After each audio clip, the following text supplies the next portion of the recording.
Lavoro's fiscal third quarter 2024 earnings conference call. At this time, all participants are in a listen-only mode. If anyone requires operator assistance during the conference, please press star zero on your telephone keypad. A question and answer session will follow the formal presentation. Please note that this conference call is being recorded and a replay will be made available on the company's investor relations website at ir.lavoroagro.com. I will now turn the conference over to Tigran Karapetian, Head of Investor Relations. Thank you. You may begin. Thank you for joining us today on Lavoro's fiscal 2024 third quarter earnings conference call for results ended on March 2024. On today's call are our Chief Executive Officer, Rui Cunha, and Chief Financial Officer, Julian Garrido. The company has provided a supplemental earnings presentation on its investor relations website at ir.lavoroagro.com that may be helpful in your analysis of the quarterly performance. Before we begin, please remember that during the course of this call, management will make forward-looking statements within the meaning of the Private Securities Litigation Reform Act of 1995, including statements regarding our future results and operations and financial position, industry and business trends, business strategy, and market growth, among others. These statements are based on management's current expectations and beliefs and involve risks and uncertainties that could differ materially from actual events or those described in these forward-looking statements. Please refer to the company's registration statement on Form F-1, Form 20-F for the period ended June 30th, 2024, and Form 6-K filed with the SEC today, and other reports filed from time to time with the SEC for detailed discussions of the risks that could cause actual results to differ materially from those expressed or implied in any forward-looking statements made today. Please note, on today's call, management will refer to certain non-IFRS financial measures, including adjusted EBITDA, adjusted EBITDA margin, adjusted net profit or loss, among others. While the company believes that these non-IFRS financial measures will provide useful information for investors, the presentation of this information is not intended to be considered in isolation or as a substitute for the financial information presented in accordance with the IFRS. Please refer to today's release for reconciliation of non-IFRS financial measures to the most comparable measures prepared in accordance with IFRS. I'd now like to turn the call over to Rui Cunha, CEO. Thank you, Tigran. Good afternoon, and thanks everyone for joining. I'll begin by touching upon the overall business landscape and the broader economic context of the business. After that, Julian will delve into our financial highlights, and I will return for some concluding remarks. First, highlights of our strategy to date. For our third quarter 2024, the story is broadly consistent with what we have seen so far in our fiscal year. First, we continue to outperform the Brazil retail inputs market. Robust double-digit volume growth led by market share gains helped counterattack severe input price declines and adverse climate events affecting our industry this year. Our Brazil ag retail segment inputs revenue decreased by 7% year over year in Brazilian reais in the quarter, and 4% year to date as compared to retail inputs market shrinking by over 25%. Notably, our quarterly sales volumes increased by 20% for crop protection, 34% for fertilizers, 40% for seeds, and 47% for specialty products, significantly outpacing the overall retail market's growth, which hover in the low to middle single digits. Second, our gross margins continue to stabilize, considering the pronounced seasonality affecting our performance. We find it beneficial to analyze changes in our gross margins on a year-over-year basis. For Brazil ag retail, our gross margins on inputs revenues declined by 190 basis points to 12%, compared to a 510 decline in second quarter 2024. and a decline of over 1,000 basis points in the first quarter 2024. This is consistent with what we communicated in the previous quarter, namely that as our higher cost inventory cycles over in favor of lower cost replacement inventory, our costs of goods sold gradually catches up in the inputs price decline at the farm gate. Third, our crop care segment continued yet again to perform well, with revenue and gross profit growing 30% and 14% respectively for the quarter.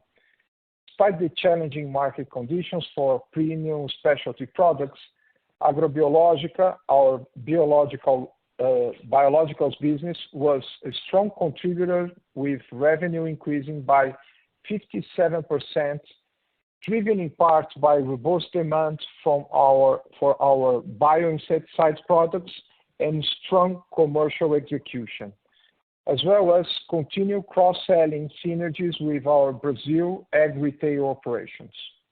Crop care's importance to Lavoro continues to grow in importance, representing 22% of our year-to-date gross profit compared to less than 16% in the prior year period. Fourth, our proactive efforts to recruit seasoned agronomists who are bringing in new clients to our platforms continue to bear fruits, with additional $35 million in future net sales potential from new hires in the quarter, pushing our total for the year to over $150 million potential. As mentioned in the last earnings call, we expect these RTVs to contribute to our results only next year. Our market share growth this year was primarily driven by an increased share of wallets with existing clients. The addition of these new agronomists will enable us to also expand our clientele next year. Now let's talk a little bit about environment and guidance. And what has changed, leading us to revise our forecast for the year. The Brazilian farmer had a challenging year in this last season. In addition to the meaningful decrease in prices for soy and corn, they had to contend with severe drought caused by El Niño climate, which caused yield losses estimated at 6% for soybean harvest, and fears around the shortened safrinha growing season, leading them to downgrade their spend and seed technology selection, which partly led to second corn yields being down by 4%. Farmer profitability, a fundamental driver for our industry, is expected to improve in the upcoming crop year 24-25. However, in the near term, we continue to observe farmers' behavior in Brazil remaining more risk-averse, which is translating to postponement of purchasing decisions closer to the need. While this had been the story for the past year and a half, it did intensify to a greater extent than we had expected. As of the end of April, the retail market bookings curve for the crop year 24-25 measure as the total farmer purchase orders divided by total expected demand were estimated to be around 17% compared to 27% in April last year. Consequently, a portion of products that we were projecting to ship in fourth quarter 2024 are being pushed into the next fiscal year, adversely impacting our results for the quarter ahead. This is the first factor driving our guidance revision. The second factor has to do with farmer credit. The combined effects of El Niño on farmer profitability in key ag-producing states, coupled with the weakness in grain commodity prices, which has prompted farmers to postpone the sale of their stored grains and has led to widespread delays in farmer repayments to retailers across the industry. Our stringent credit standards and industry-leading average client credit worthiness have shielded us from meaningful surprises, particularly compared to the rest of the industry. We were still impacted by payment delays in April. In many cases, we opted to comply to requests for short-term payment term extensions for a number of our long-standing profitable clients. We did so to further strengthen these relationships and drive greater wallet share over time. However, our product credit approval policy compels us to wait for these clients to repay us before shipping them additional products on credit. And as a result of these decisions, we expect an adverse impact in our fourth quarter 24 results compared to our prior expectations. Additionally, our allowance for expected credit losses for the second half is now projected to be roughly $4 million higher than what we have originally expected. Finally, we are also negatively impacted with bonus related to supplier agreements that didn't materialize, in that some cases shifted to first quarter 2025. With all that said, we are revising our fiscal year 2024 projections as follows. Revenue is now projected to range between $1.8 and $1.95 billion. Input revenues to range between $1.6 and $1.75 billion. And adjusted EBITDA to range between $46 and $55 million.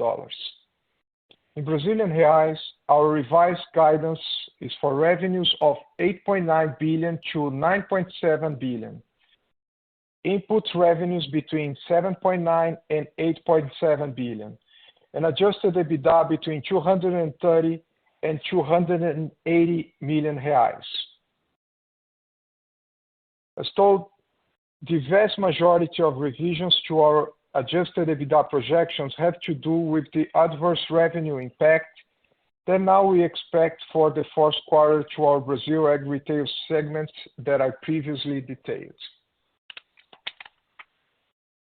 Regarding the next fiscal year, to conclude, I wanted to just provide a few comments on the crop year 24-25 and how it's shaping up for us in the industry. Current projections from outside market consultants is for the retail ag inputs market to decline by approximately 10% in the next year, driven mainly due to base effect of price declines that occurred through this year. Volumes are expected to grow low single digits. While it's still early for us to provide a fiscal year 2025 guidance, we expect to continue to outpace the market as we did this year, driven by market share gains and helped by the contribution of RTVs hired this year. We also anticipate gross margins to improve relative to this year and for adjusted EBITDA to grow year over year. I'll now pass on to Julian for further details on our financial results. Thank you, Rui. So let's start. First is the consolidated revenue for the third quarter rose by 6% to $514.2 million. Expressing Brazilian reais, revenue grew 1%. Inputs revenue decreased 1% as robust volume growth, contribution from recent M&A, and currency tailwinds continue to be offset by the deflationary headwinds from input price declines. Grain revenue grew 61% to $87.5 million, driven in part by a greater desire by our farmer clients for barter transactions. Looking at revenue by segment, Brazil AG Retail saw revenue increase by 5% to $450 million, reflecting higher grains revenue, which grew 61% to $86.8 million, the impact of M&A, with newly acquired Referência and Coran collectively contributing to 5% to third quarter 24 segment revenue, and the currency tailwind from translating our results to USD. Inputs revenue declined 3% to $363.2 million as the impact of input price deflation and the adverse effects of the drought caused by El Niño more than offset significant volume increases across all product categories. Revenue trends were uneven across our various operating regions in Brazil. For instance, our operation in Brazil Cluster South, comprising the states of Paraná, Rio Grande do Sul, and Santa Catarina, which were comparatively spared from the drought conditions, saw inputs revenue grow 9% year over year in Q3, contrasting to an input revenue decline of 17% in our Brazil Cluster North operations, which comprise the state of Mato Grosso, most affected by the drought. Latin AG retail revenue increased 5% to $50.5 million for the third quarter. Revenue was roughly flat when in Brazil reais terms. The growth was led by the currency tailwind stemming from the appreciation of the Colombian peso relative to US dollars, 22% year over year, and third quarter 24, and Brazil reais 16%. Robust growth in fertilizer sales volume, 51%, partially offset by input prices declines in crop protection and fertilizers, lower corn seed revenue due to drought conditions in the north of the country, stemming from El Niño, reducing planted corn acres by an estimate of 10%, and the ongoing impact of the discontinuation of major herbicide from major suppliers' product lineup. Now, crop care revenue grew 30% to $22.1 million for third quarter 2024, led by biologicals, which grew 53% year over year, specialty fertilizers, which grew 6%, and the contribution of recent acquired Cromo Química, which represented 5% of segment revenue in the quarter. Now, shifting to consolidated gross profit for the quarter, we saw that increase by 16% to $60.2 million, as gross margin contracted by 310 basis points year over year to 11.5%, driven by an increased mix of grains revenue, the impact of input prices, deflationary environment across all segments, and increased freight expenses as a percentage of revenue. Looking at this gross profit by segment, we see Brazil AG retail gross margin contracted by 240 basis points year over year to 9.7% in third quarter 24, while gross margin inputs, which excludes the mixed effect of grains revenue, contracted by 190 basis points to 12%. The prices at the farm gate for crop protection and fertilizer prices declined year over year and quarter over quarter in third quarter 2024. Our average cost of goods sold continued to gradually improve with the cycling of higher cost inventory in favor, helping drive this improvement. Latin AG retail segment profit was $7.3 million in third quarter, a decrease of 4% over the prior year, while gross margins declined 130 basis points to 14.4%, due primarily to the impact of pricing deflation to crop protection and fertilizer distribution margins, as well as the negative impact from lower contribution from higher margin seed product sales.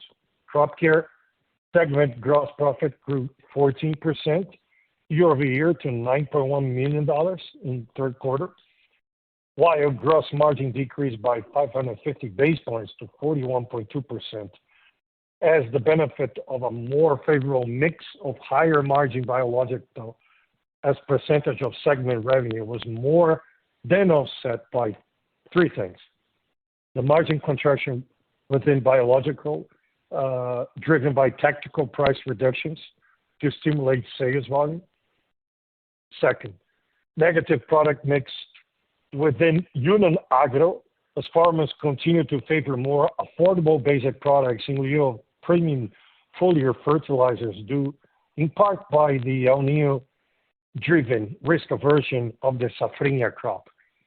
And the third is an increase in freight rates. Net loss for the quarter was $64.8 million compared to a net loss of $74.3 million in the prior year period. The $9.5 million year-over-year positive improvement reflects the absence of a one-time NASDAQ listing expenses incurred in the third quarter last year, $61.5 million positive impact relative to prior year quarter, partially offset by, one, a decrease in gross profits, $11.7 million, an increase in SG&A, $12 million, led by higher D&A expenses, minus $2.9, and an increased allowance for expected credit loss of $4.3 million. Higher total financial costs, $20.4 million, led by a loss on fair value of commodity forward contracts and derivatives, $4.9, and foreign exchange difference, $6.4. And last is an increase in income tax expenses, $11.3 million.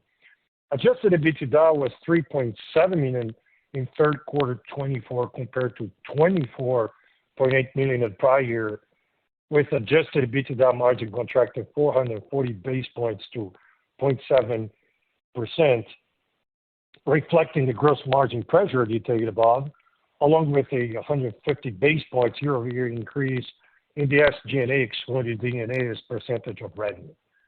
Adjusted net loss was $62.7 million in third quarter compared to $7.9 million in the prior year, driven by the items I just mentioned and lower non-recurring expenses items. With all that said, I'll pass it back to Rui for some concluding remarks. Thank you, Julian. So I would like to extend my gratitude to everyone participating in our conference today and for your interest in the progress of our company. Allow me to emphasize some key points from today's discussion. By any market metric, it can be said that the year 23-24 has been extremely challenging for the entire agricultural value chain. Extreme weather events have penalized the profitability of farmers, which had already been affected by lower commodity prices. The market scenario has led producers and farmers to make purchasing decisions increasingly later, waiting for better conditions to sell their grains. This behavior, combined with a more conservative stance on our part, has led us to defer billings that are now expected to occur in the first quarter of the next year. In this context, however, Lavoro has focused on what it can control. The company had another quarter of strong volume growth and market share gains in retail Brazil and in Colombia. Our industrial unit, Crop Care, performed better this quarter than last year and significantly better than the market. This performance, combined with our conviction that the strong fundamentals of agribusiness in South America remain intact, make us believe in a natural market recovery and in the company's outperforming the market in the upcoming quarters as well. With that, I'll come back to the operator for questions. Thank you. We will now be conducting a question and answer session. If you'd like to ask a question, please press star 1 on your telephone keypad. A confirmation tone will indicate that your line is in the question queue. And you may press star 2 if you'd like to remove your question from the queue. For participants using speaker equipment, it may be necessary to pick up your handset before pressing the star keys. Our first question comes from the line of Kristen Owen with Oppenheimer. Please proceed with your question. Hi, good afternoon. Thank you for taking the question. I was wondering if we can start with the full year 24 guidance. You've lowered the range by $250 million and still a pretty wide range between the top and the bottom end. we're about 60 days into the quarter, so I'm just wondering what are the swing factors that get you to the various ends of the full year guidance at this stage? Oh, hi. I can take this one. So the main uncertainty at this point is the pace of shipments, as we pointed out. Actually, we at this point in time, as we're close to the end of the fiscal year, we have our order bookings enough to fulfill the expected, let's say, higher end of the guidance. But one thing that is still under to be observed is the behavior of farmers in also being willing to accept and engage with us through the shipments in the last quarter that are actually the first products to be used in the next season. So there's a lot of farming behavior at this point. If they will be willing to accept the shipments of fertilizers mainly, that will be considered in our, let's say, top end of the guidance. I would say maybe a second factor is related to our decision also to ship some products to farmers as long as they also meet our expectations regarding the documentation and collaterals that still need to be finished. So I would say right now the variation is mostly depending on farmers' behavior and some finalization on the credit procedures from both sides, from our side and from the farmer side as well. Okay, so for 2025, you suggested that the shipment timing is really just a shift, not necessarily that this is lost revenue. Would we anticipate that revenue that's shifting out of the fourth quarter would actually hit in Q1, or what's the level of clarity that you have on that?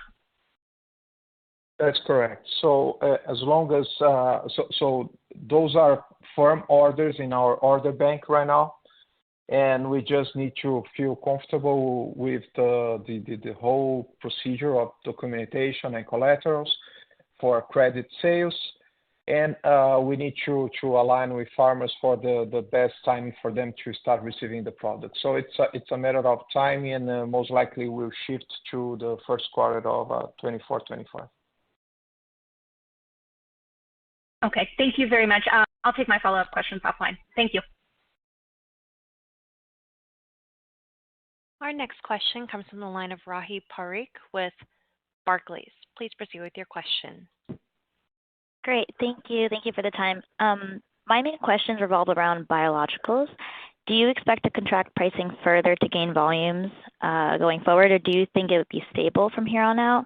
And on competition, do you see other players also lowering price for biologicals to facilitate buying? What are you seeing out there with your peers? Thank you. Thanks for the question. I can take this one. So I think on the pricing side for biologicals, we do not expect, let's say, heavier discounts from now on. We need to have one thing in perspective, which is the type of biologicals that we provide is most crop protection biological solutions. And in somehow the prices of crop protection biologicals are also related to the crop protection agrochemicals that were highly depressed this year. So there was some effect of discounts to grow volumes, also some effect of the overall crop protection prices in the market being depressed. So this led farmers to be more demanding regarding prices, and this led to producers or manufacturers to take decisions to lower prices in the last months. I'd say this trend now is to stabilize, and I do see some possibility of recovering some prices as we expect also the agrochemical prices to start recovering as well. Okay, great. Thank you so much. Thank you. We have reached the end of our question and answer session, and with that, this will conclude today's teleconference. You may disconnect your lines at this time. Thank you for your participation.